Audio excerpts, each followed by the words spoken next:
咳嗽拖了好几天都不好，嗓子又干又痒，别乱吃止咳药，不如先来一杯天然的罗汉果水。罗汉果在中医里被称为神仙果，味甘性凉，能清热润肺、化痰止咳。现代研究也发现，罗汉果含有罗汉果苷，能抑制喉咙炎症，缓解干咳和喉痛。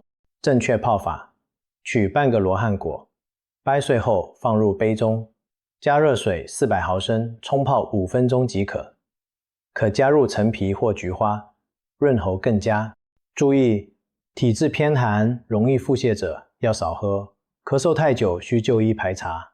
一杯热热的罗汉果水，喝下去的不只是甜，还有对嗓子的温柔安抚。你咳嗽时会喝什么？试试罗汉果泡水吧，留言告诉我感受。